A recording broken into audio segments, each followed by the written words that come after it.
தாய் தந்தையினுடைய உறவுக்கு நிகரா உலகத்தில் என்ன இருக்குது?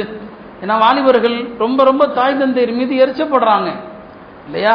மூசா அலைஹிஸ்ஸலாமுடைய சம்பவத்தில் பாருங்க, அல்லாஹ் மூசா அலைஹிஸ்ஸலாமே தூக்கி போடுன்னு சொல்லிட்டான் நைல் நதியில. தாயார்கிட்ட நான் பார்த்துக்கிறேன்ட்டான் அல்லாஹ், நான் பார்த்துக்கிறேன், நீ கவலைப்படாத. ஒலா தஹ்சனி ஒலா தஹாஃபி சொல்றது யாரு? அல்லாஹ். அல்லாஹ் சொல்றான் கவலைப்படாத, எல்லாம் சொல்றான்.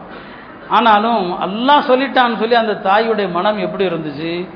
தண்ணியில போட்ட பிறகு அல்லாஹ் சொல்றான், வஅஸ்பஹ ஃபுஆது உம்மி மூஸா ஃபாரிகா.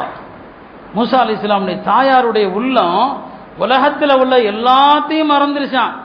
மூசாவுடைய சிந்தனை மட்டும்தான் இருந்துச்சு. அதான் ஃபாரிகா, வேற எந்த சிந்தனையும் இல்லை. பாருங்க, அல்லாஹ் நான் பார்த்துக்கிறேன்ட்டான், கவலைப்படாதேன்னு சொல்லிட்டான். இதுதான் தாயுடைய உள்ளம்.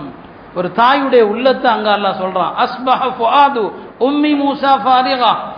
எல்லாத்தையும் மறந்து குழந்தை என்னாச்சோ தெரியலையே, அல்லாஹ் பார்த்துக்கிறேன்னு சொல்றான். இதுதான் தாயுடைய உள்ளம்.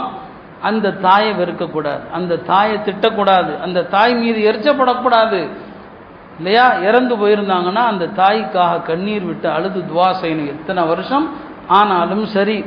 தந்தையை பற்றி அல்லாஹ் சொல்றான் சூரா யூசுப் அலைஹிஸ்ஸலாம்ல பாருங்க இல்லையா? யூசுப் அலைஹிஸ்ஸலாம் சின்ன வயசுல காணாம போயிட்டாங்க இல்லையா? இப்போ நம்மிலும் எத்தனையோ தாய் தந்தையருக்கு காணாம போயிருக்கலாம். அந்த சின்ன வயசுல காணாம போயிட்டாங்க. வேற குழந்தைகளும் இருக்கிறாங்க, மற்ற ஆண் பிள்ளைகள் இருக்கிறான். அல்லாஹ் சொல்றான், வபியல்லத் ஐனாஹு மினல் ஹுஸ்ன். யாக்கூப் அலைஹிஸ்ஸலாமுடைய கண்கள் கவலைப்பட்டு அழுது அழுது கண்கள் வெளுத்து போய்விட்டதுங்கிறான். இந்த ஆயத்தில் தந்தையின் பாசத்தை சொல்றான், அந்த ஆயத்தில் தாயுடைய பாசத்தை சொல்றான்.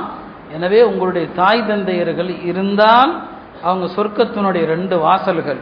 அவங்களுக்கு பணிவிடை செய்து இந்த மாதத்தில் அவங்களுடைய பொருத்தத்தை பெறுங்க. பல லைலத்துல் கத்ரில் நின்று வணங்கின நன்மை அல்லாஹ் கொடுத்துருவான். எனவே இந்த மாதம் அலட்சிய மாதம் என்று பெருமானார் ஸல்லல்லாஹு அலைஹி சொன்னாங்க.